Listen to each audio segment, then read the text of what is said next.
Hello, I'm here with my paranormal stories. Tonight we are going to go back to 2017. That's not normally where we do these episodes from. Normally we do these things live. I've got some really good ones that are coming in for this particular series, so we're going to jump back into 2017. This one was sent to me by a viewer. This is scary. I hope I didn't wake anybody up. Yeah, there was a lot of screaming going on there. Okay, here we go. My house has a secret room. I have lived in my house for 4 years now. The house was built in 1963. When I moved in, did a fair amount of renovations, including removing walls to open up the kitchen and living room. It was always my intention to renovate the basement and make it livable. My plan was to finish the basement when my son moved in.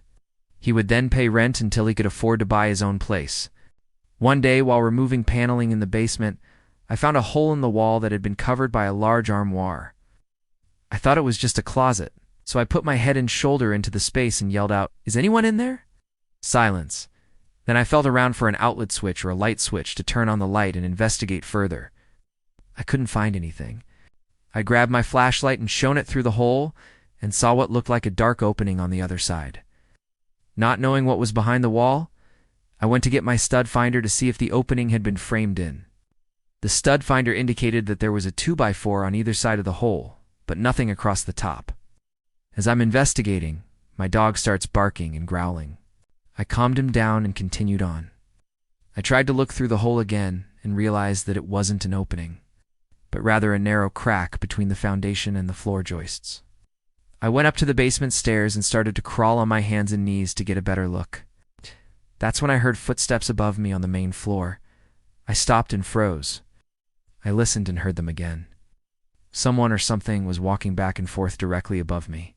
At this point, I decided that I had had enough, and I was going to call the police. As I stood up, whatever was up there stopped walking. I called the police and explained what had happened. They told me to go ahead and check it out, and they would meet me there in about 10 minutes. I took my flashlight and crawled under the house to try to get a better look at the hole. I couldn't see any way into the space, so I crawled out from under the house and went back up the basement stairs. As I'm standing there, I hear the footsteps again. Now they were closer and they sounded louder.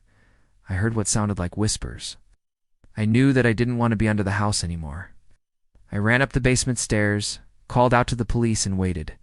As I'm waiting, I start looking around the basement trying to figure out where the sound was coming from. I started checking all of the doors and windows to make sure that they were locked. And then I noticed that the door that leads to the garage was slightly ajar.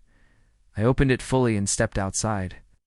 It was then that I noticed that one of the cement blocks that forms the foundation of the house had been dislodged. I walked over to the block and looked underneath. I could see some boards and some insulation. I don't remember why, but I decided to pull the boards away from the foundation. As I did, I saw a very small gap between the foundation and the floor joists. I shone my flashlight into the gap and saw what looked like a dark opening. I couldn't tell if it was a hole or just a shadow. With the police still only 10 minutes away, I went back inside to wait. I sat on the basement steps and tried to calm myself down. I figured that the sound I had heard was just mice or maybe rats. I didn't want to believe that there was someone or something living in the walls of my house, but I couldn't help but wonder. The thought of finding human bones or maybe a dead body kept running through my mind. When the police arrived, they didn't find anything. We checked everywhere. I even let them crawl under the house. They said that they would stop by later in the week to continue the investigation, but I never saw them again. After the police left, I went back to check out the hole again. I still couldn't see into it, and it was still only about the width of a broomstick. But this time, I could feel air moving from inside the wall. I pushed on the boards that covered the opening, and they moved slightly. I pushed on them again, and they came right out. I have no idea how long the crawl space had been sealed off for, but it smelled stale and earthy. I shone my flashlight around and saw a dirt floor and what looked like a pile of clothes in the corner. I got on my hands and knees and crawled into the space. I called out, "Hello? Is anyone in there?" Silence. I could hear my own breathing and my heartbeat. The air was stale, but there was no smell of mildew or rot. The temperature was normal, not cold or damp like I expected. I tried to ignore the feeling that I was being watched and continued on. It wasn't very far to the pile of clothes. As I got closer, I could see that they were old and dirty, but there was nothing unusual about them.